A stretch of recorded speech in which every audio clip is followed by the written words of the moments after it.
अस्सलामु अलैकुम वरहमतुल्लाहि वबरकातुहू। रब्बि इश्रह ली सदरी व यस्सिर ली अमरी वहलुल उक़दतम मिन लिसानी यफ़क़हू क़ौली। अल्लाह ताला से दुआ है कि अल्लाह ताला हमारे काम में आसानी पैदा करे और जो आज हम काम करने जा रहे हैं उसमें हमें कामयाबी दे। नबी अकरम सल्लल्लाहु अलैहि वसल्लम ने फरमाया कि तुम में से बेहतरीन वो है जो कुरान को सीखते और दूसरों को सिखाते हैं। अल्लाह ताला से ये भी दुआ है कि हम इस तालीम को भी आम करें जैसे हम टैक्स को आम कर रहे हैं। आज का हमारा जो क्वेश्चन है वो एक बड़ा अच्छा ज़बरदस्त क्वेश्चन है। रॉयल प्राइवेट लिमिटेड का आई कैप का प्रैक्टिस क्वेश्चन है सी फैप के लिए। इसके अंदर क्या क्या इश्यूज हैं जो आज अंडर कंसिडरेशन होंगे। नंबर वन, इसमें जो हमारी सेल है वो डाइवर्सिफाइड है, उसमें नॉर्मल भी है और उसमें फाइनल भी है और उसमें हमारे पास जो है वो एमटीआर की भी है, यानी एनटीआर, एमटीआर और एफटीआर तीनों रजीम जिसमें मौजूद है। इसके साथ इसमें मिनिमम टैक्स की कैलकुलेशन जो है उसको मना नहीं किया गया, वो हम करेंगे अंडर सेक्शन 113, यानी टर्नओवर टैक्स जिसको कहते हैं, और एसीटी ऑल्टरनेट कॉर्पोरेट टैक्स की उसकी कैलकुलेशन।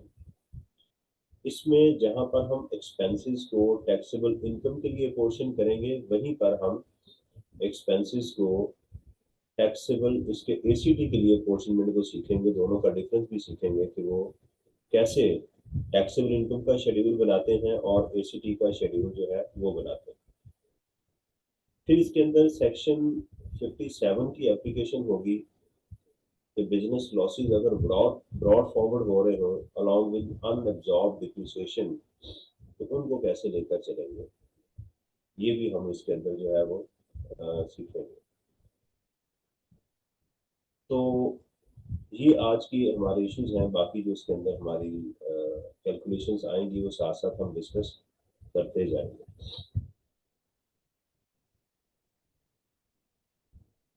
मैं भी आपके साथ जो है वो स्क्रीन शेयर करता हूँ। अच्छा जी, ये हमारे पास क्वेश्चन है लॉयल प्राइवेट लिमिटेड का, और इसमें हम इसकी रिक्वायरमेंट को देखते हैं। Under the provisions of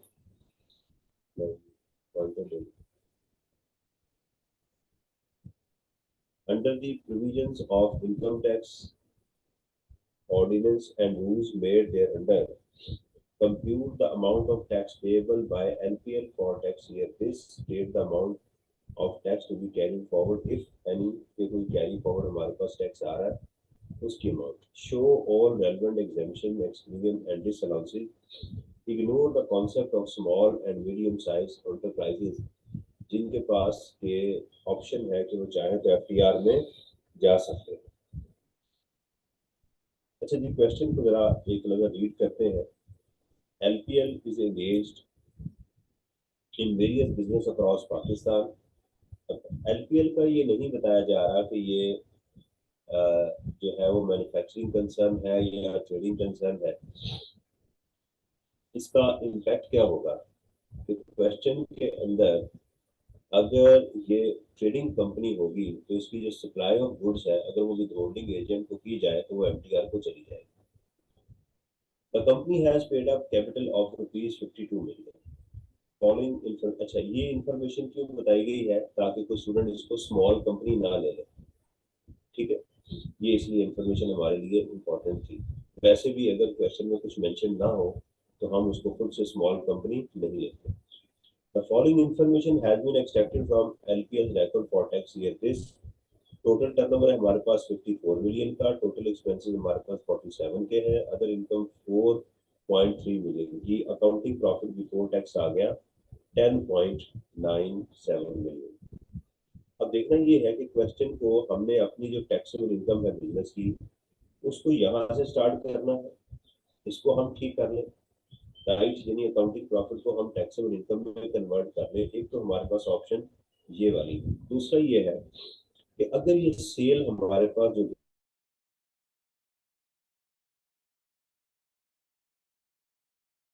given है सब चल रहा है, इस क्वेश्चन के अंदर उसने हमें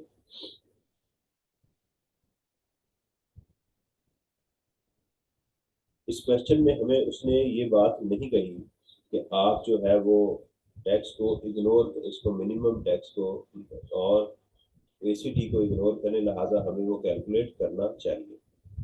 तो सबसे पहले हम टर्नओवर की इंफॉर्मेशन को देखते हैं। ऑब्वियसली वर्टिकल रीडिंग कर लेंगे। टोटल टर्नओवर इंक्लूड है, टोटल एक्सपेंसेस इंक्लूड है और अदर इनकम इंक्लूड है, और इसमें अदर इंफॉर्मेशन भी इंक्लूड है। ये जो लिखा है ना नॉट इंक्लूडेड अबव, ये नॉर्मली एग्जाम में नहीं होती, तो हमें अज्यूम करना पड़ता है कि एग्जाम में उसमें ऊपर वाली इंफॉर्मेशन में हमारे प्रॉफिट एंड लॉस अकाउंट में शामिल नहीं है।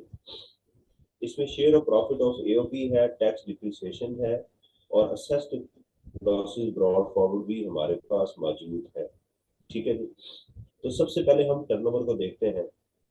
टर्नओवर में कह रहे हैं जी sale of 20.7 million inclusive of sales tax, कहता है इसमें सेल्स टैक्स शामिल है और हम अपनी सेल्स टैक्स में को उसमें से क्या करते हैं, माइनस करते हैं।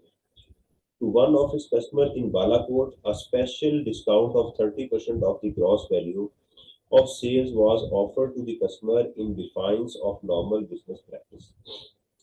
अब सेल्स टैक्स को इनकम टैक्स में जो सॉरी डिस्काउंट है सेल्स टैक्स में और इनकम टैक्स में इसका ट्रीटमेंट को भी देखते हैं। फिर कहते हैं जी sale of surgical gloves of this 14.9 million to a government hospital in China, ये हमने क्या कर दी है, एक्सपोर्ट कर दी। LPL realized the entire sale proceed during the year after reduction of 1% withholding tax by the authorized dealer। इससे मुराद ये है कि हम अपने एक्सपेंसेस की जो अपोर्शनमेंट करेंगे वो भी 14.9 पे करेंगे और टैक्सेबल इनकम भी हमारी यही है, यानी जो टैक्सेबल इनकम है वो रियलाइज्ड होगी, राइट, और जो सेल होगी वो अपोर्शनमेंट के लिए इस्तेमाल होगी। Rupees 2 million for providing engineering services to SME enterprises in Islamabad with holding tax under section 150 was at the rate 4% was collected। ये तीन इंफॉर्मेशन हमारे पास मौजूद है। अब सवाल पहला ये पैदा होता है कि ये जो 54520 है, क्या उसकी पूरी इंफॉर्मेशन गिवन है? अगर तो फुल 54 की इंफॉर्मेशन गिवन होगी तो फिर इसका मतलब इसके अलावा और हमारी कोई इनकम नहीं है, लेकिन हमें इसका एक एनालिसिस पहले सेल्स का करना पड़ेगा। तो हम चलते हैं एक्सेल शीट के ऊपर, उसको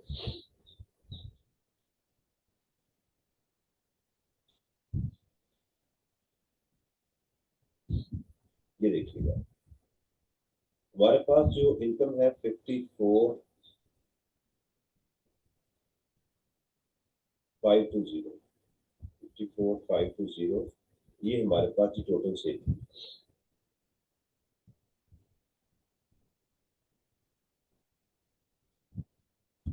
ये हमारे पास टोटल सेल थी। इसके अंदर एग्जामिनर ने हमें जो है वो एक सेल दी है जो लोकल सेल है, जिसके अंदर सेल्स टैक्स शामिल है, वो है 20 - 20 ये।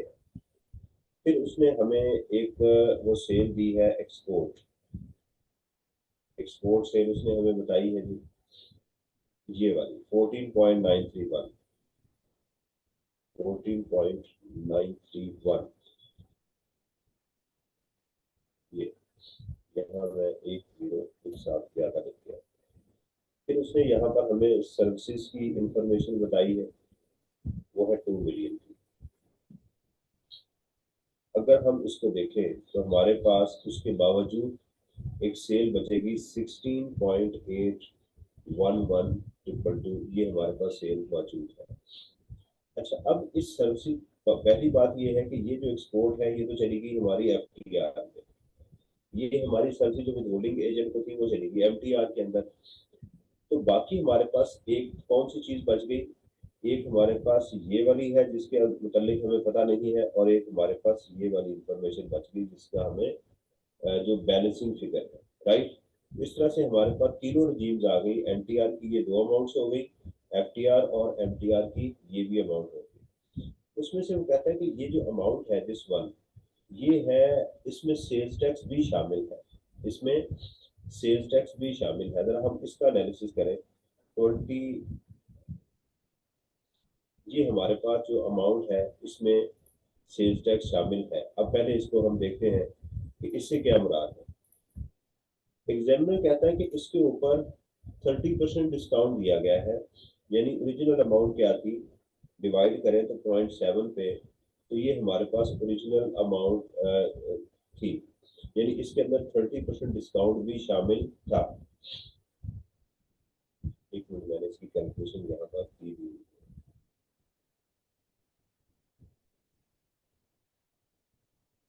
ये वाली ये मैंने कैलकुलेशन यहाँ पर की हुई है कि हमारी ये जो अमाउंट है इसमें सेल्स टैक्स भी शामिल है और डिस्काउंट भी शामिल है।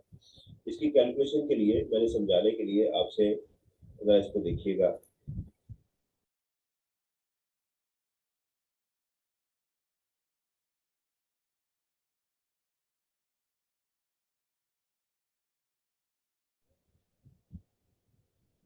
जी, अब देखिएगा कि अगर हम अज्यूम करें कि हमारी ग्रॉस सेल जो थी वो 100%, डिस्काउंट उसमें 30 हो गया, तो बाकी के बच की हमारी नेट सेल 70 हो गई, और उसमें जो सेल्स टैक्स था वो कितना हो गया, 18%।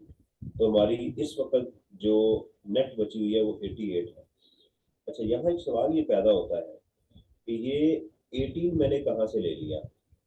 अगर 70 जो है उसका 18% लिया जाए तो वो तो 12.6 बनता है। जरा इस कैलकुलेशन को जरा और करने की जरूरत है। 130 माइनस किया आपने इसको, तो और ये बन गया 70। 70 का अगर हम ले, यानी सेल्स टैक्स जो है अगर हम नेट से डिस्काउंट के बाद लें तो वो 12.6% बन रहा है।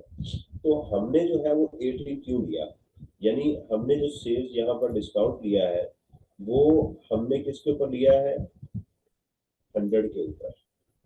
अब सवाल ये है कि ये कैसे पता चला कि मैंने जो सेल्स टैक्स लेना है 18%, वो ग्रॉस वैल्यू पे लेना है। उसकी वजह है, उसकी वजह मैं आपको दिखाता हूँ।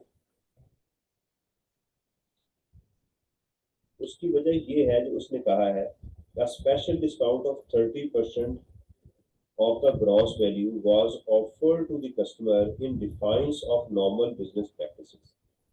तो सेल्स टैक्स के अंदर क्या करते हैं हम कि इस एबनॉर्मल डिस्काउंट को इग्नोर करते हैं, लेकिन नॉर्मल हालात के अंदर जो इनकम टैक्स है उसके अंदर एग्जामिनर ने कभी इसकी जो है वो एप्लीकेशन नहीं की। कमिश्नर अगर चाहे तो इसको वो डिसअलाउ कर सकता है, लेकिन एग्जामिनर ने कभी इसका जो है वो इसको कंसिडर नहीं किया। ये बात अली आपको समझ आई जो मैंने अभी बताई है। सर आगे।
जी, माजरत, मेरा कॉल आ गई थी।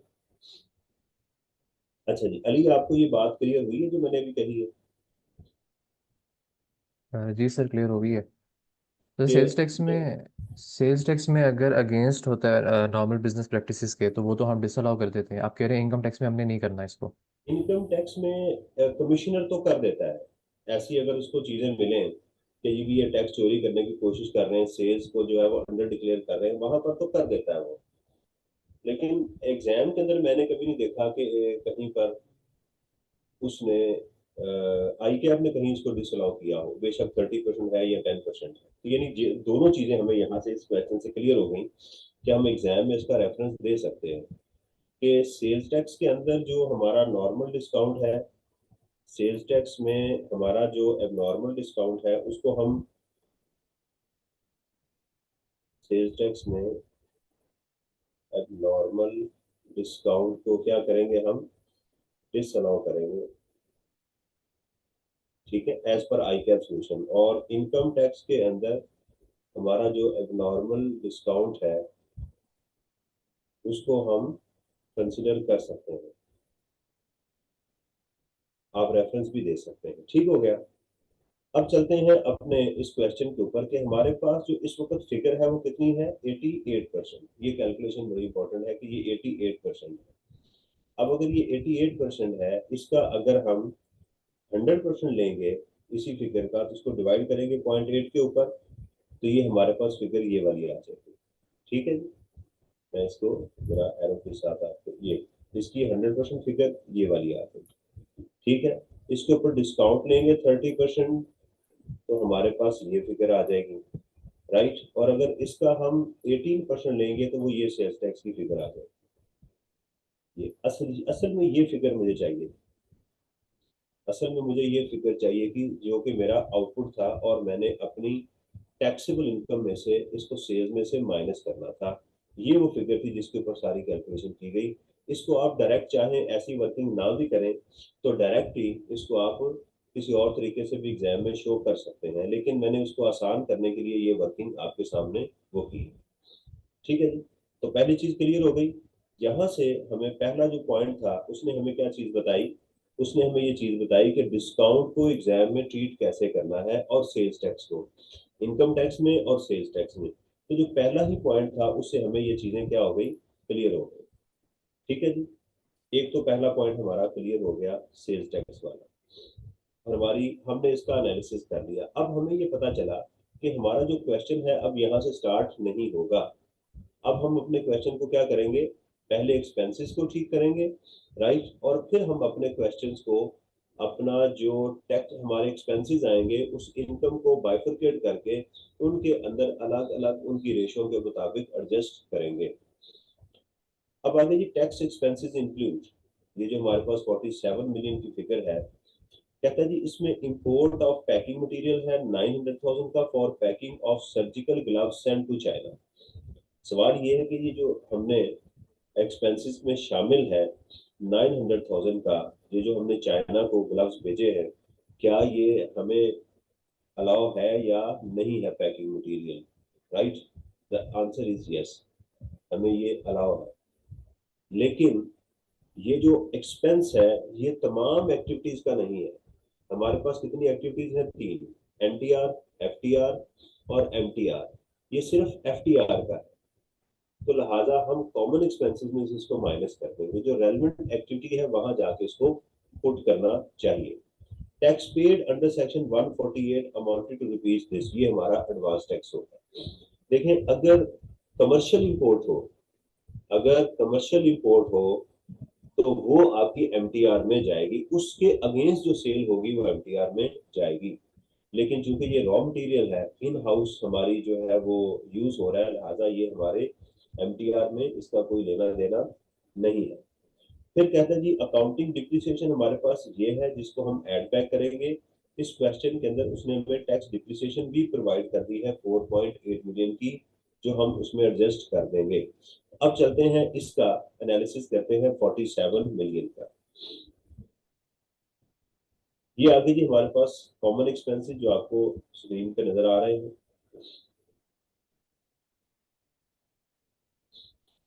Total expenses as per accounts हमारे पास आ गए 47 मिलियन के। आप इसको मैं अगर उठा के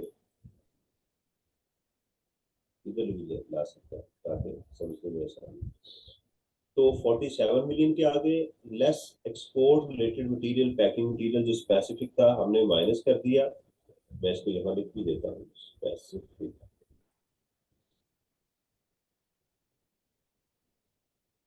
900,000 का अकाउंटिंग डिप्रिसिएशन हमने इसमें से माइनस कर दी और टैक्स डिप्रिसिएशन हमने यहाँ पर ऐड कर दी। और अगर एग्जाम में इसकी इंफॉर्मेशन आपको एसेट की शक्ल में गिवन हो तो ऑब्वियसली आप उसको कैलकुलेट कर लेंगे।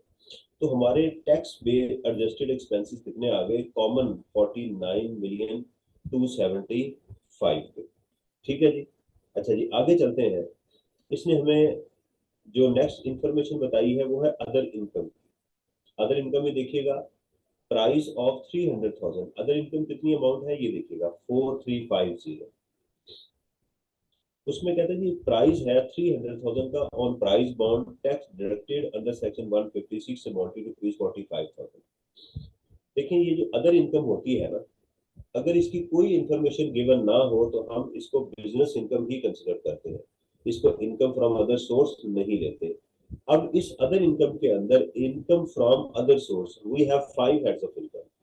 Number 1 salary, number 2 income from property, capital gain, business income and income from other sources. ये 5 हेड्स ऑफ इनकम है। हम अभी जो सारी कैलकुलेशन कर रहे हैं वो सिर्फ बिजनेस के लिए कर रहे हैं। तो बिजनेस इनकम के अंदर यानी हमारे प्रॉफिट के अंदर एक इनकम है जिसका ताल्लुक इनकम फ्रॉम अदर सोर्स के साथ है और वो एफटीआर की इनकम है, उसमें घुसी हुई है। तो उसको हमने क्या करना, वहां से बाहर निकालना है। इसका ट्रीटमेंट डिफरेंट है। उसके बाद कहता है जी dividend of 25,000 receive from a corporate agricultural enterprise. सही है। अगर मैं इससे आगे ना पढ़ूं तो कॉर्पोरेट एग्रीकल्चरल एंटरप्राइज जो है तो ये हमारा टोटली टैक्सेबल है। ठीक है। और इवन कि कंपनी अगर एग्जेम्प्ट हो तो उसका डिविडेंड 25% पे टैक्स होगा।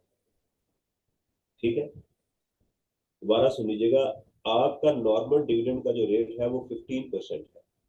अगर वो कंपनी एग्जेम्प्ट हो जिससे आपको डिविडेंड मिल रहा है तो फिर ये 25% हो जाएगा। ठीक है जी। लेकिन अगर अगली बात सुनिएगा, from its agricultural income as specified in the second schedule. तो अगर वो एग्रीकल्चरल कॉर्पोरेट एंटरप्राइजेस से आपको मिल रही है, कंपनी से मिल रही है और वो ये डिविडेंड अपनी एग्रीकल्चरल इनकम से दे रही है तो फिर ये डिविडेंड एग्जाम्प्ट हो जाएगा। तो लिहाजा ये हमारे पास क्या आ गया, एग्जाम्प्ट आ गया। उसके बाद कहते हैं जी share of profit of 3.9 million from an associate recognise under equity method of accounting. ये नोशनल इनकम है आपकी। नोशनल इनकम से क्या मुराद है? नोशनल इनकम से ये मुराद है, ये जीजीएल के अंदर भी यही सेम पॉइंट जो है वो रिपीट हुआ था कि आपने कहीं एसोसिएट के अंदर इन्वेस्टमेंट की है और उन्होंने IS 28 है, अब शायद चेंज हो चुका हो, उसके अंदर जो ग्रुप अकाउंट्स बनाते हुए आप वो करते हैं ना, उसको इक्विटी के अंदर सिर्फ आपने रिकॉग्नाइज किया है। अब जरा मेरी बात सुनिएगा, जो आपकी शेयर्स की इन्वेस्टमेंट है उसमें टैक्स के अंदर दो तरह की इनकम आपको मिलती है।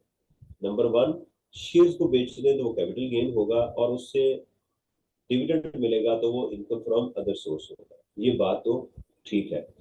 लेकिन इसके अलावा अगर ना आपको डिविडेंड मिला, ना आपने शेयर्स को डिस्पोज ऑफ किया, तो इसके अलावा बाकी जो भी अगर कोई इनकम है जो नोशनल है, अनरियलाइज्ड है, उसका इसके साथ कोई इम्पैक्ट नहीं आएगा।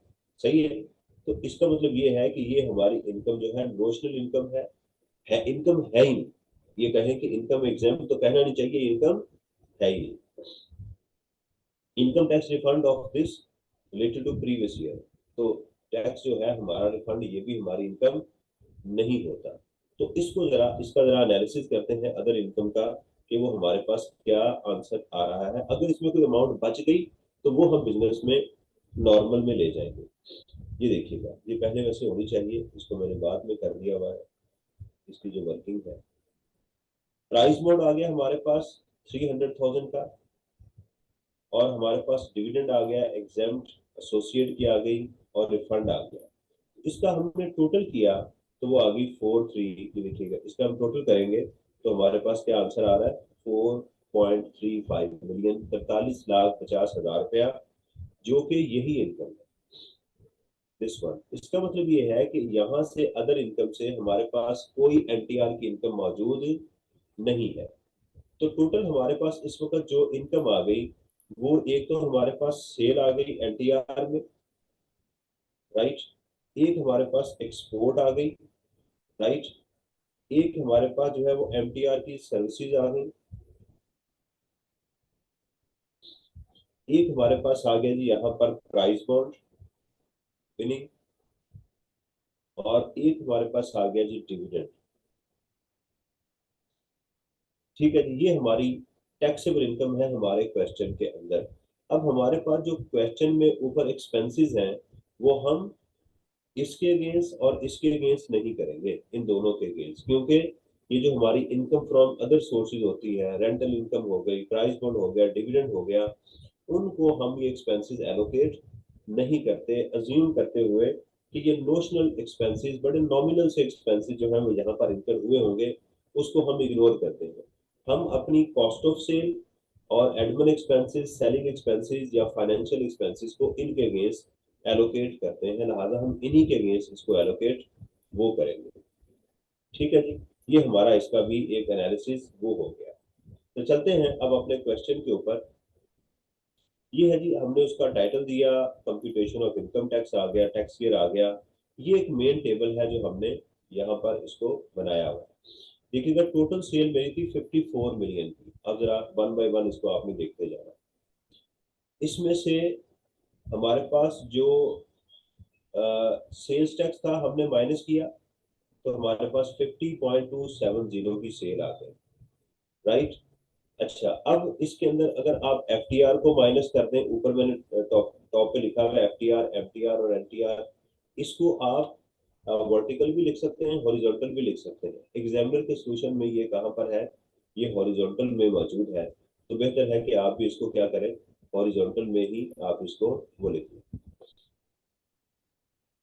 ये मैंने स्क्रीन को जरा वो कर दिया है, फुल स्क्रीन में चला गया। ठीक है जी, एफटीआर की इनकम हमारे पास आ गई, एमटीआर की जो सर्विसेज है वो हमारे पास आ गई, और जो बैलेंसिंग फिगर थी वो हमारे पास ये वाली आ गई। ठीक है जी, और इसमें से सेल्स टैक्स हमने माइनस किया तो वो ये फिगर हमारे पास आ गई। नेट ऑफ सेल्स टैक्स हमारे पास लोकल सेल जो थी वो ये वाली आ गई। ठीक है, ये लोकल सर्विसेज आ गई। ठीक है, अब हमारे पास फिगर क्या बन गई, 1493 एक्सपोर्ट, 2 मिलियन की इम्पोर्ट जो हमारी सर्विसेज हैं, और 33 नेट ऑफ सेल्स टैक्स, वो ये फिगर आ गई।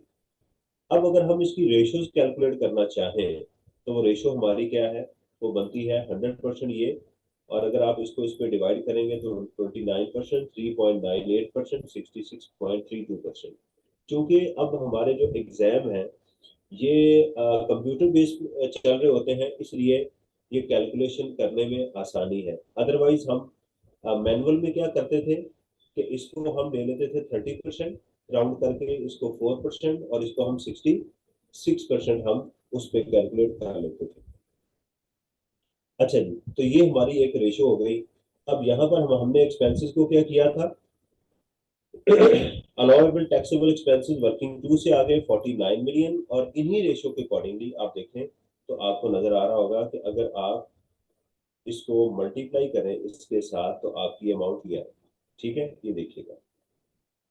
और इसी तरह आपने अब देखें एफटीआर के अंदर अगर एक्सपेंसेस आप ना भी एलोकेट करें तो कोई मसला नहीं है, लेकिन एग्जामिनर करता है, इसको हमें बहरहाल इसमें इसमें करना चाहिए, माइनस में कर देना चाहिए। और इसी तरह हमारे पास जो एमटीआर को एक्सपेंसेस हैं टोटल में से, उसका 4% हमें मिल गया 1960। ठीक है जी, इसी तरह जो हमारे पास एनटीआर के एक्सपेंसेस हैं 492750 में से 66.32% हमें ये वाला मिल गया। ठीक हो गया जी। उसके बाद जो डायरेक्टली एट्रीब्यूटेबल एक्सपेंसेस थे, डायरेक्टली एलोकेटेड थे, वो सिर्फ एफटीआर के थे। पैकिंग मटेरियल जो हमने यहाँ से एडजस्ट किया था, उसको अगर आप भी ले लेंगे तो हमारे पास जो फिगर आ जाएगी वो ये वाली आ जाएगी, लेकिन हमें इन एक्सपेंसेस की जरूरत नहीं है। उसके बाद हमारे पास जो है इनकम बिफोर डिप्रिसिएशन नहीं, ये इनकम बिफोर डिप्रिसिएशन नहीं है, हम इसको एडजस्ट कर सकते हैं। इसको हम लिखेंगे taxable business income before brought forward losses, ये वाली इनकम हमारे पास आ गई, राइट। तो इसको हमने इसके अंदर इसको मैं छोड़ देता हूँ। तो ब्रॉड फॉरवर्ड लॉसेस को एमटीआर और एनटीआर के अंदर हमने क्या कर दिया, बाइफरकेट कर दिया, राइट। उसके लिए आप देखें लॉसेस के लिए हमने रेशो अलग बनाई है, ये नीचे आपको नजर आ रही है रेशो 2। अब ये ऐसा मैंने क्यों किया, मेरा ख्याल है कि शायद खालिद साहब ने इसको किसी और तरीके से लिया हुआ है, टोटल को कर दिया हुआ है, मैं इसको थोड़े से डिफरेंट तरीके से वो कर रहा हूँ। हमारे पास ब्रॉड फॉरवर्ड लॉसेज जो था वो 95,000 था, मैं एक दफा चेक कर लूँ दोबारा।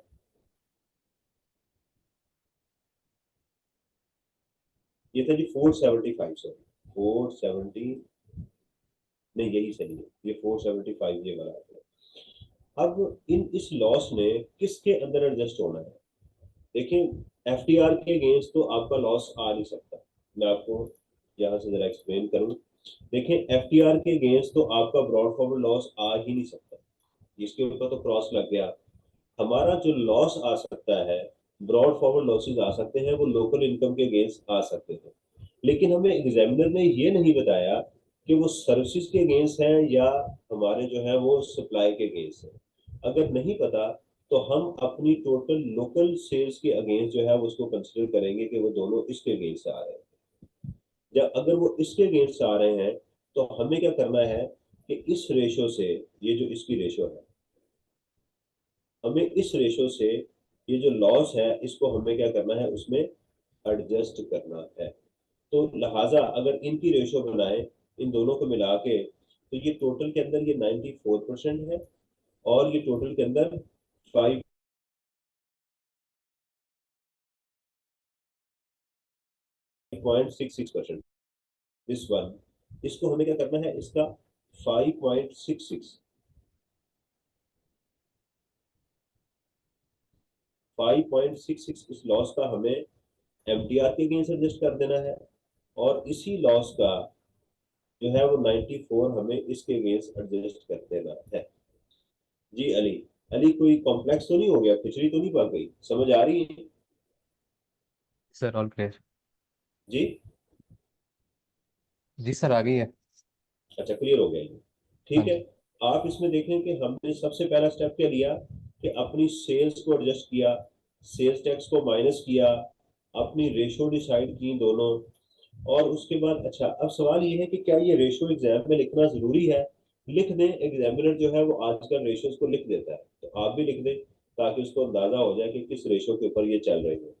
उसके बाद हमने एक्सपेंसेस को क्या किया, माइनस किया पोर्शन वाले को, डायरेक्टली एक्सपेंस जो हमारे स्पेसिफिक एक्सपेंसेस हैं वो अपनी एक्टिविटीज में ले गए।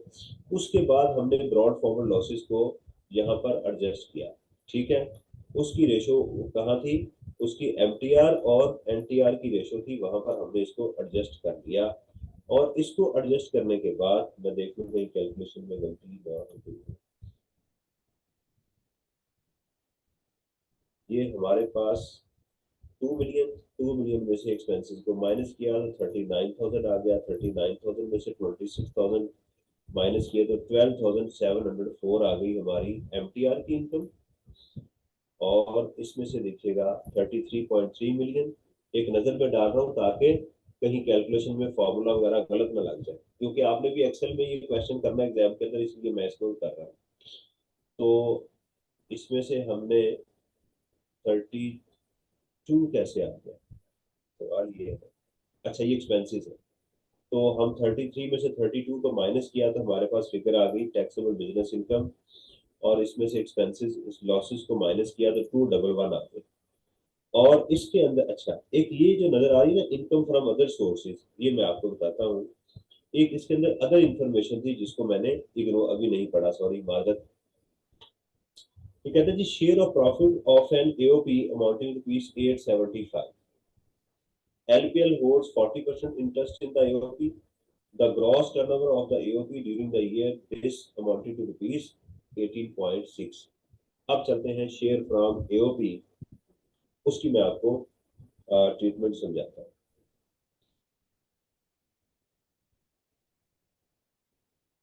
देखें, अगर कोई कंपनी किसी एओपी की मेंबर हो तो क्या होता है, दोबारा वही कॉन्सेप्ट जो चैप्टर 6 में था शेयर फ्रॉम एओपी का, वो मैं आपको समझा रहा हूँ। स्टेप 1, हम इसमें एक चीज तो ये करते हैं कि जो एओपी की टैक्सेबल इनकम होती है उसमें से कंपनी का शेयर निकाल लेते हैं। यानी एओपी की जो टैक्सेबल इनकम होगी उसमें से हम लेस कर देंगे कंपनी का शेयर, कंपनी की टैक्सेबल इनकम ये लेस करेंगे। यानी इट मींस एओपी कंपनी की टैक्सेबल इनकम के ऊपर टैक्स पे नहीं करेगी, नंबर 1। नंबर 2, इसकी जो बात है वो मैं आपको बताता हूँ। नंबर 2 ये है कि कंपनी उस शेयर को, ठीक है, उस शेयर को शेयर फ्रॉम एओपी को ऐड करेगी अपनी इनकम फ्रॉम अदर सोर्सेज के अंदर।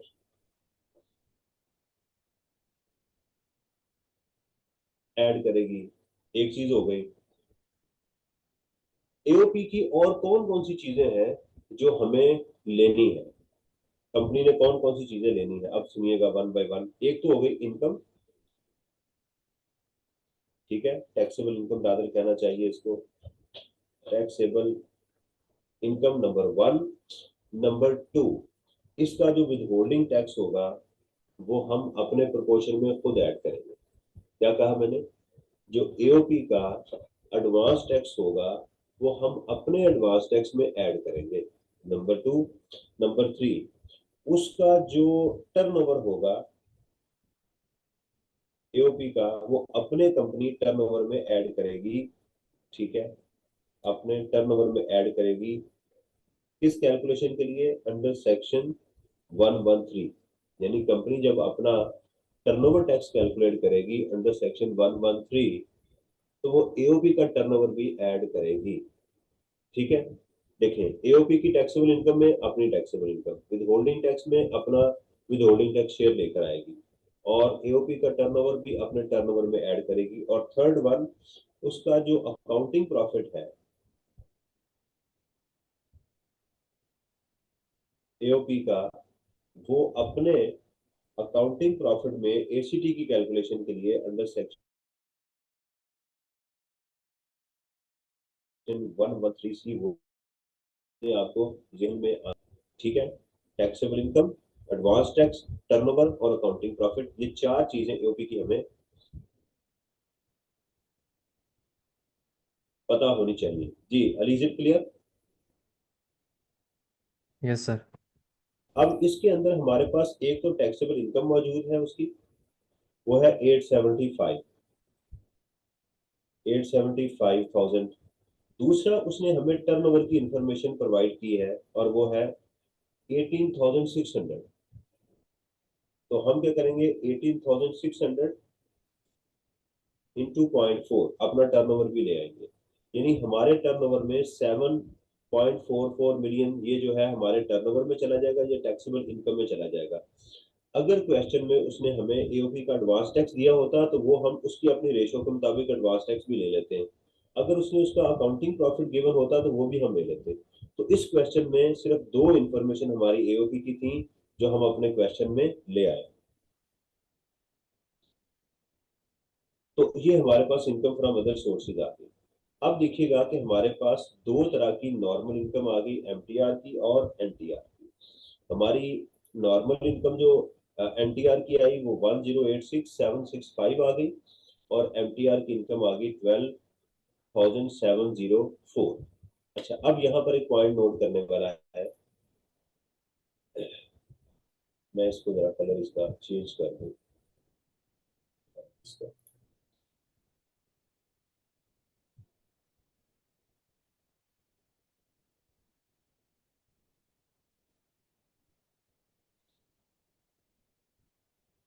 देखिए, ये जो अमाउंट आपको टैक्सेबल इनकम नजर आ रही है इसका 29%, ये जो 4 मिलियन ऊपर नजर आपको अमाउंट आ रही है इसका 4%, यानी इसका एडवांस टैक्स इसकी टैक्सेबल इनकम के टैक्स से कम नहीं होना चाहिए, ये मिनिमम टैक्स है। दोबारा सुन लीजिएगा कि इसका जो हमारी टैक्सेबल इनकम है इसका 29% टैक्स, और इसका जो 4% है वो जो अभी हमने कैलकुलेशन की थी,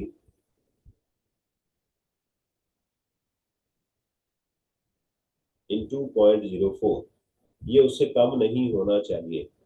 अब ऊपर जो अमाउंट हमें नजर आ रही है इसको जरा मैं कॉमा में कर दूं, ये देखिएगा हमारी इस अमाउंट का जो टैक्स है वो बन रहा है 29%, 3680, जबकि हमारा जो एडवांस टैक्स है इसका 4% वो कितना आ रहा है, 80,000।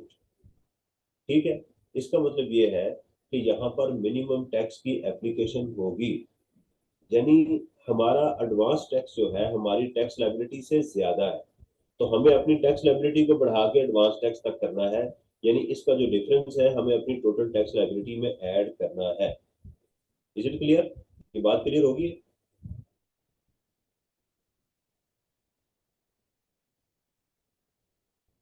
जी Ali, is it clear? Yes sir. ये क्लियर होगी, थैंक यू। अच्छा, अब हमारी टोटल नॉर्मल टैक्सेबल इनकम को ऐड करेंगे तो क्या आ गई, 10,99,469, ये हमारी टैक्सेबल इनकम आ गई। ठीक है जी, एनटीआर की हमने स्टेप 1 के ऊपर क्या किया कि इसका टैक्स कैलकुलेट किया, 29%, वो आ गया 318,846। आप लोग जब मेरा लेक्चर लें दोबारा जब इसको सुने तो कोशिश करें कि आपके हाथ में कॉपी पेन हो और कैलकुलेशन आप कर रहे हो, क्योंकि अभी तो मैंने सारी कैलकुलेशन एक्सेल पे की हुई है टाइम सेव करने के लिए, लेकिन आप इसको जब सुने तो रोक के दोबारा लेक्चर को अपनी कैलकुलेशन करें। क्वेश्चन को वॉच करने से आपका एग्जाम पास नहीं होता नॉर्मली, मैं पहले बता दूं। कुछ स्टूडेंट ये कोशिश करते हैं कि बस वो वॉच करी जा रहे हैं और वो कह रहे हैं हो जाएगा, ऐसा नहीं होता। आपने प्लीज इसको प्रॉपर कैलकुलेटर के साथ, क्वेश्चन आपके सामने मौजूद हो, बुक आपके सामने मौजूद हो और आप वर्किंग वो सारी कर रहे हैं। ठीक है जी, अगर एक्सेल के ऊपर कर रहे हैं प्रैक्टिस के लिए तो एक्सेल के ऊपर आप इसको प्रॉपर कर रहे हैं। अच्छा जी, उसके बाद हमने क्या किया कि मिनिमम टैक्स जो था एमटीआर में due to withholding tax वो हमने कैलकुलेट किया। अब देखें कि इस अमाउंट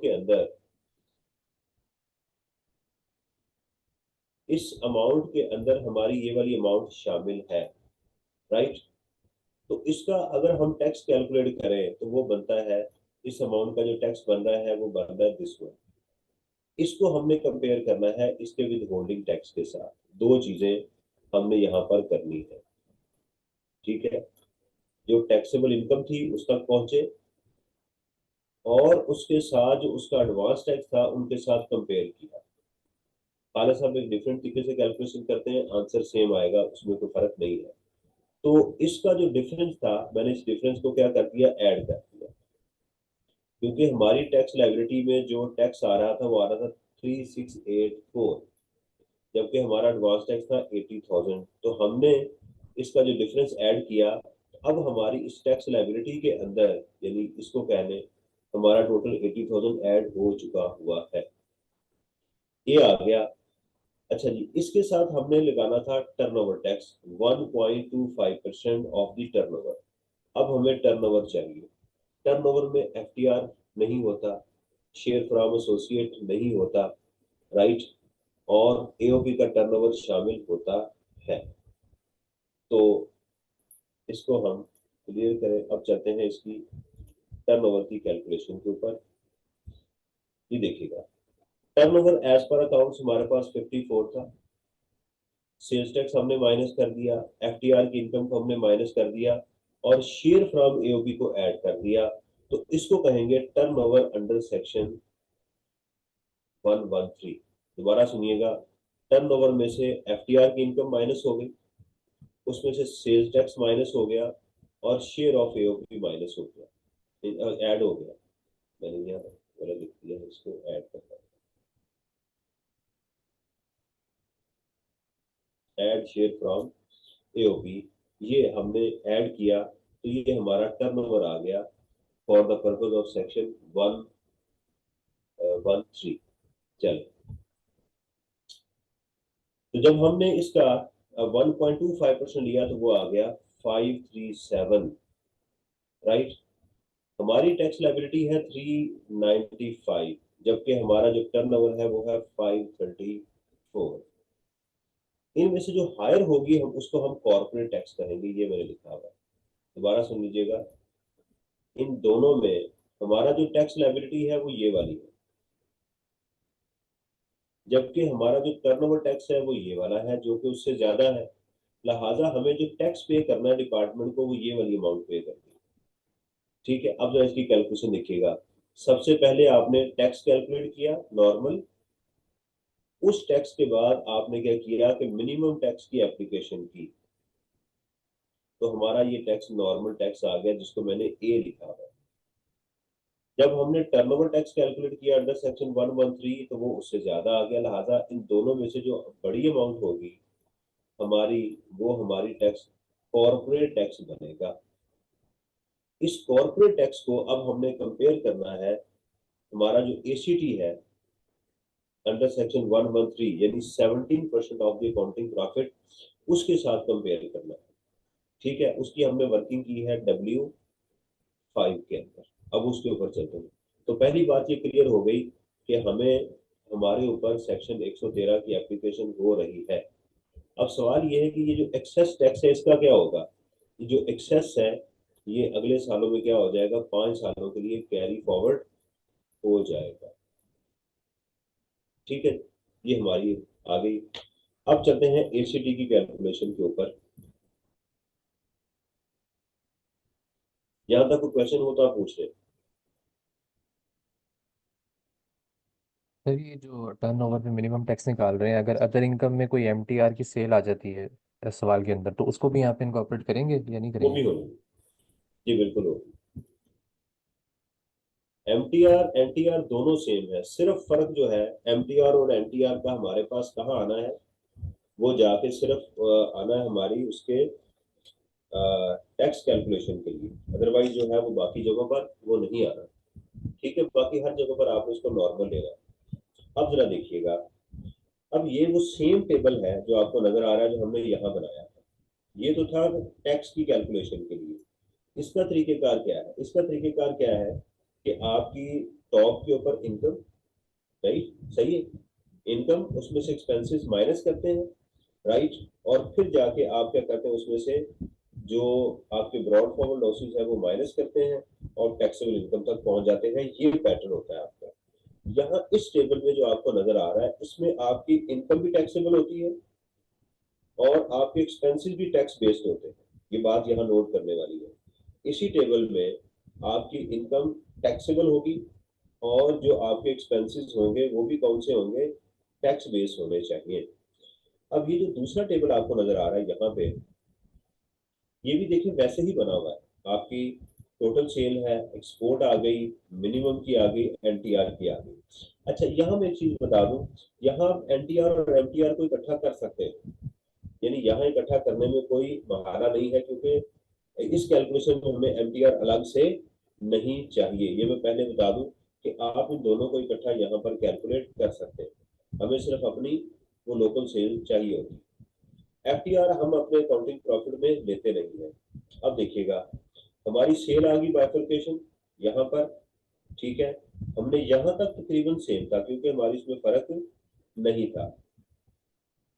हमारे पास जो एक्सपेंसेस थे वो देखिएगा हमने यहाँ एडजस्ट नहीं किए। मैं आपको दोबारा दिखाता हूँ।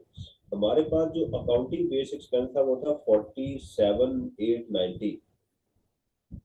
ठीक है, 47,890। इसमें से सिर्फ 9 लाख रुपए ऐसा था जो एक्सपोर्ट के रिगार्डिंग था, वो हमने क्या कर दिया, माइनस कर दिया। तो बाकी जो एक्सपेंस है हमारा वो क्या बच गया, कॉमन बच गया। ये देखिएगा, जरा नोट करें, इस अमाउंट में ये जो 47 है, ये इसमें टैक्स एडजस्टमेंट को हमने इनकॉर्पोरेट नहीं किया, ये अकाउंटिंग बेस है। ये कौन सी है, अकाउंटिंग बेस हमारी इनकम है। और इसी इनकम को हमने इन तमाम एक्टिविटीज में अपोर्शन कर दिया हमारी उस सेल की रेशो के मुताबिक। मेजर फर्क जो मैं आपको बता रहा हूँ, इसकी तो हमें अमाउंट चाहिए ही नहीं, ना इधर चाहिए ना दूसरे टेबल में चाहिए। जो कॉमन चीजें हैं वो आपके जहन में होनी चाहिए।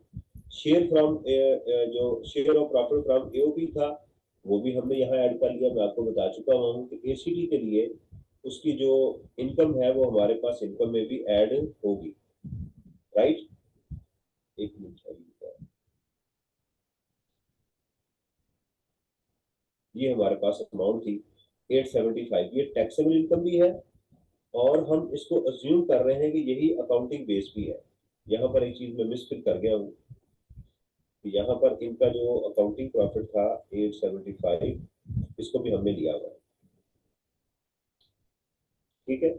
तो एओपी की हमारे पास टैक्सेबल इनकम, यहाँ हमने एओपी में अज्यूम किया कि टैक्सेबल इनकम और अकाउंटिंग प्रॉफिट उसका सेम है, इसलिए हमने यहाँ पर भी उसको ऐड कर दिया। अब देखिएगा, इसको हमने अप्रोक्सीमेट किया, जब इनको हमने कैलकुलेट किया माइनस किया तो हमारे पास जो अकाउंटिंग प्रॉफिट था वो 3177 आ गया। इसका 17% हमारे पास आ गया 440, 540, 136 आ गया। अब इसकी हम यहाँ पर कोई इशू तो नहीं है अली आपको इस कैलकुलेशन में? नहीं सर, क्लियर है। क्लियर है, थैंक यू। तो अब हम चलते हैं दोबारा उसी इशू के ऊपर कि अब हम चले गए इस स्टेप के ऊपर। ये हमारे पास अमाउंट आ गई, ये कॉर्पोरेट टैक्स आ गया और ये हमारे पास आ गई मिनिमम टैक्स एसीटी हमारे पास आ गया। और इसमें फिर भी हम क्या करेंगे कि इसमें जो हायर अमाउंट होगी वो हम यहाँ पर कैलकुलेट करेंगे। अब यहाँ पर हमारा एक्चुअल टैक्स कितना बनना था 390, लेकिन हम पे कितना करने जा रहे हैं 540, ठीक है। इसका जो डिफरेंस है ये क्या होगा, हमारा कैरी फॉरवर्ड होगा यहाँ से, ठीक है। लेकिन वो दो स्टेजेस में होगा। हमारा जो नॉर्मल टैक्स है और टर्नओवर टैक्स अंडर सेक्शन 113 जो है ये 5 सालों के लिए होगा और इन दोनों का जो डिफरेंस है ये 10 ईयर्स के लिए होगा, ठीक है। दोबारा सुन लीजिएगा कि हमारा जो ए और बी का जो डिफरेंस है ये 5 ईयर्स के लिए कैरी फॉरवर्ड होगा और सी और डी का जो डिफरेंस है ये 10 ईयर्स के लिए आगे कैरी फॉरवर्ड होगा, जो कि हमने नीचे यहाँ पर मेंशन किया भी हुआ। अच्छा जी, उसके बाद जब हम अपनी टैक्स लायबिलिटी तक पहुंच गए उसके बाद हमने क्या करना है इसके अंदर कि हमने सेपरेट ब्लॉक को ऐड किया। टैक्स ऑन प्राइस बॉन्ड हमारे पास 15% आ गया 45,000 और एक्सपोर्ट आ गई हमारे पास 1%, उसको भी हमने ऐड किया। तो हमारी टोटल टैक्स लायबिलिटी यहाँ तक आ गई, टैक्स लायबिलिटी वो आ गई 734,446 और इसमें से हमने तमाम टैक्सेस को क्या कर दिया, माइनस कर दिया। तो टैक्स पेएबल विद रिटर्न हमारे पास ये अमाउंट आ गई। यहाँ पर एक बात नोट कीजिएगा कि तमाम टैक्सेस वो एमटीआर के हों, एनटीआर के हों, एफटीआर के हों, प्राइस बॉन्ड के हों, लॉटरी के हों, आपने तमाम के तमाम यहाँ पर माइनस करने होते हैं। उसके बाद यहाँ पर हमने लिख दिया tax carry forward for 5 years and tax carry forward for 10 years, ये भी हमने यहाँ पर कर दिया। तो अब ये तो हमारा हो गया क्वेश्चन। जब आप क्वेश्चन को कर लेते हैं,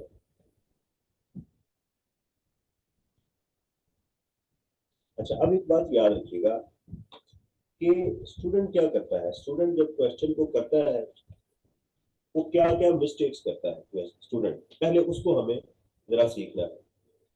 पहली मिस्टेक ये करता है स्टूडेंट कि क्वेश्चन कहीं पर सॉल्व करते हुए कहीं पर वो अटक जाए तो वहां छोड़ देता है, क्वेश्चन को कंप्लीट नहीं करता। दूसरी मिस्टेक वो ये करता है कि बाज औक़ात उसको क्वेश्चन समझ आना शुरू हो जाता है, ये है कहता है हाँ इसके बाद ये होगा, हाँ ये होगा, ये होगा और ये होगा, फिर भी उसको सॉल्व, ये दोनों बेवकूफियां हैं, राइट। ये एग्जाम पास करने के लिए कोई अच्छी स्ट्रेटेजी नहीं है। जो क्वेश्चन आपने शुरू करना है उसको एंड तक सही आ रहा है गलत आ रहा है, आप उसको एक्सेल शीट के ऊपर प्रैक्टिस के लिए, राइट, आप उसको पूरा सॉल्व करें। एग्जाम के अंदर जाके आप एक ऐसी गलतियां फिर करते हैं, ऐसी जगहों पर अटक जाते हैं जहां पर आपको फिर समझ नहीं आ रही है। लिहाजा आज अटक जाएंगे, आज रुक जाएंगे तो आपको समझ आ जाएगी। मिसाल के तौर पे आप देखें क्वेश्चन को करते हुए मैंने क्या किया कि शेयर फ्रॉम एओपी जो था उसको टैक्सेबल इनकम में तो ले लिया लेकिन अकाउंटिंग प्रॉफिट में उसको नहीं लेकर गया, जो कि अजम्पशन बनती थी। अगर मैंने प्रैक्टिस में ये काम किया होगा तो ये बात मेरे दिमाग में बैठ जाएगी कि मैंने ये काम वहां पर करना है। हाथ से किए हुए काम का कोई जो है वो ऑल्टरनेट नहीं है, पहली चीज तो ये है। दूसरा, क्वेश्चन जब आप कंप्लीट कर लें उसके बाद दिमाग को बंद नहीं करना, अभी उसका एनालिसिस करना है। ठीक है, एनालिसिस कैसे करना है? जैसे हम क्वेश्चन को आंखें बंद करके सोचना शुरू करें, खोल के भी सोच सकते हैं, कोई इसमें प्रॉब्लम नहीं है। ये मेरा स्टाइल होता था। ये मेरे उस्ताद ने मुझे बताया था कि क्वेश्चन के ऊपर क्वेश्चन करने से कॉन्सेप्ट दिमाग में नहीं बैठते। मिसाल के तौर के ऊपर इस क्वेश्चन को अगर हम एनालिसिस करें तो इसके प्रॉफिट एंड लॉस अकाउंट में कॉस्ट ऑफ गुड सोल्ड नहीं गिवन थी, एडमिन सेलिंग एक्सपेंसेस गिवन नहीं थे, फाइनेंशियल चार्जेस गिवन नहीं थे, लेकिन उसने टोटल एक्सपेंसेस दे दिए थे। फाइन। अदर इनकम भी गिवन थी, राइट। अब मैंने सोचा कि मेरी जो सेल थी उसका एनालिसिस क्या है। सेल डाइवर्सिफाइड, डिफरेंट रजीम्स थे उसमें। उसमें उसने हमें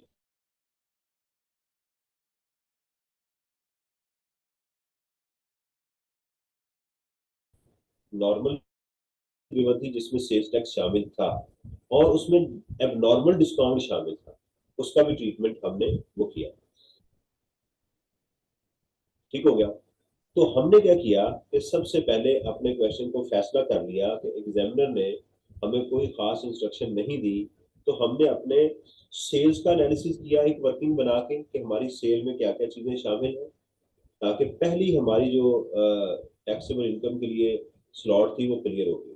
वो करने के बाद हम दूसरी लाइन पर गए तो हमने एक्सपेंसेस को उठा लिया, जो अकाउंटिंग बेस था उस अकाउंटिंग बेस एक्सपेंसेस को हमने उसके अकॉर्डिंगली जो एग्जामिनर ने कहा था उसमें से जो इनएडमिसिबल एक्सपेंसेस हैं उनको हमने लेस कर दिया, और वो एक्सपेंसेस जो टैक्स बेस थे वो हमने ऐड कर दिए, और वो एक्सपेंसेस जो किसी खास एक्टिविटी से ताल्लुक रखते थे उनको हमने क्या किया, उसके अंदर हमने माइनस कर दिया।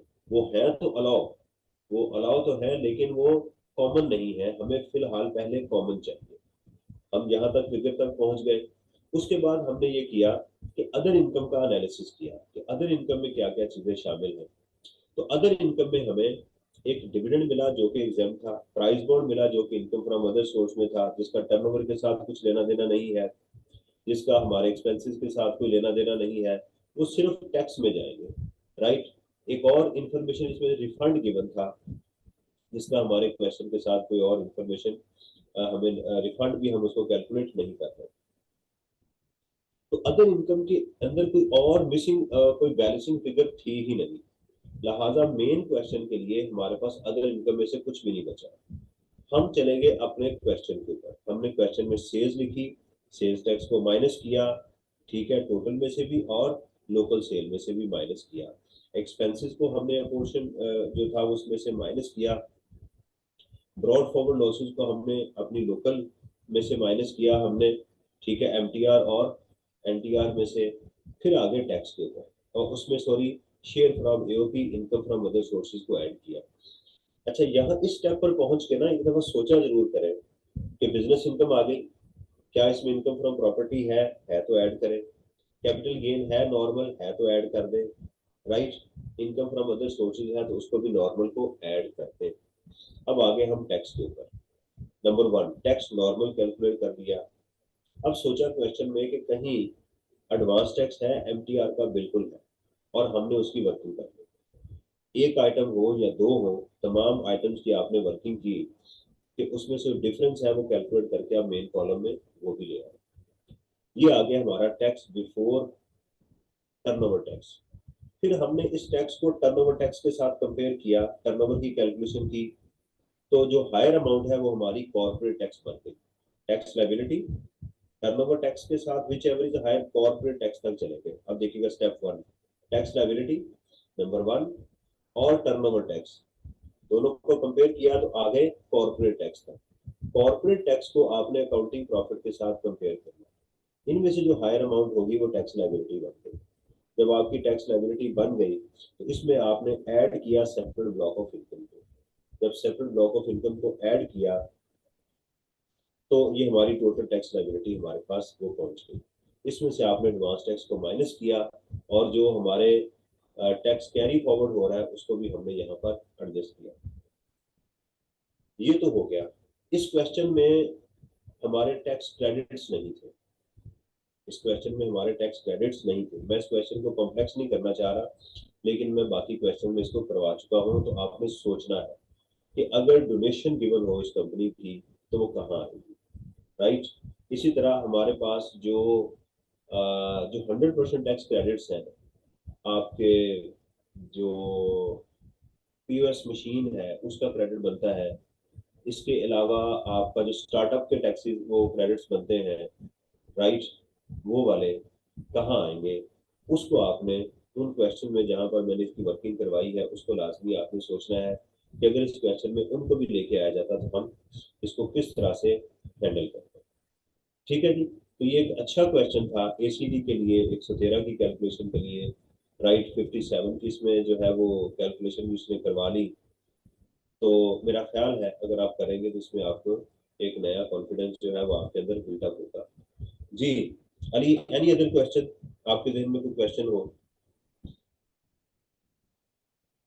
सर वो कमर्शियल इंपोर्ट का पॉइंट क्लियर करते हैं कि अगर हम कमर्शियल इंपोर्ट करते हैं और उसको एज इट इज़ बेच देते हैं तो आप कहते हैं कि वो एमटीआर में जाती है, हाँ जी। उसको एक्सपोर्ट करते हैं, वो उसका पॉइंट क्लियर करते हैं थोड़ा सा। अगर आप कमर्शियल इंपोर्ट करें, यानी मैं फॉर एग्जांपल कि आपको ये माउस नजर आ रहा है ना, ये देखिए, ये मैं माउस इंपोर्ट करता हूँ और इसको बेच देता हूँ, तो ये मेरी किस में चली जाएगी, एमटीआर के अंदर चली जाएगी। ठीक है, तो मुझे एक नया कॉलम, अगर ऐसी इंफॉर्मेशन एग्जाम में गिवन हो तो मुझे उसका नया कॉलम बनाना पड़ेगा, क्योंकि कमर्शियल इंपोर्ट का 148 का रेट और है, सर्विसेज का रेट और है। तो मुझे उसका भी अलग से, यानी हो सकता है एग्जाम के अंदर फिर दो एमटीआर की अमाउंट्स हो, एक 148 की हो, एक 153 की। और अगर वो ट्रेडिंग कंपनी है, राइट, तो उसकी लोकल सेल भी एमटीआर में आ सकती है, तो तीन एमटीआर भी आ सकती है। कोई उसमें गिदड़ सिंगी नहीं है। जितनी सेल्स आपको विद होल्डिंग टैक्स की एमटीआर की नजर आ रही है उसके अलग कॉलम बनाते जाओ। तो एनटीआर आ गई, एमटीआर की एक आ गई, दो आ गई, तीन आ गई, एफटीआर की आ गई, उसको भी अलग कर लो। ठीक है, उन एक्सपेंसेस को अपोर्शन कर लो। जब एक्सपेंसेस को अपोर्शन करें तो उस वक्त एक चीज का ख्याल करें कि कोई उसने स्पेसिफिक हमें एक्सपेंसेस तो नहीं दिए हुए जो कि नॉर्मली देता है, तो किसी खास सेल में हो उनको माइनस करके उनको भी उनके अंदर वो डालते जाओ, राइट। देखिए, 100% क्वेश्चन जो है वो सोल्यूशन का एग्जामिनर एक्सपेक्ट नहीं करता ना कि उसका आपका सोल्यूशन और उसका सोल्यूशन 100% टैली कर रहा होता है, लेकिन उसने पैटर्न चेक करना होता है। एग्जामिनर ने आपका जो है वो देखना होता है कि इसका स्टाइल क्या है, ये एक्सपेंसेस को कैसे पोर्शन करके ले जा रहा है, ये अजम्पशन कौन कौन सी लेके जा रहा है, राइट। ये चीजें सारी वो चेक कर रहा होता है, जिसका कि हमें पता होना चाहिए। एग्जाम के अंदर कोई एक आध आइटम का ऑड आ जाना ये कोई अचंभे की बात नहीं है, आ जाती है। अब मैं भी अगर कोई नया क्वेश्चन देखूंगा या कोई कंसल्टेंट भी देखेगा तो उसको लाजमी सर दबाना पड़ेगा कि यार ये क्या बात कर रहा है। तो एग्जाम में तो टाइम कॉन्स्टेंट होता है, तो उससे नहीं घबराना चाहिए। बात यह है कि क्वेश्चन ऐसा नहीं होगा एग्जाम के अंदर कि आपको समझ ही नहीं आएगी। जिसकी प्रेपरेशन होती है उसको 70-80% क्वेश्चन समझ आ चुका होता है, एक दो एडजस्टमेंट जो है वो ऊपर नीचे हो रही होती है, तो उससे नहीं घबराना चाहिए। सही है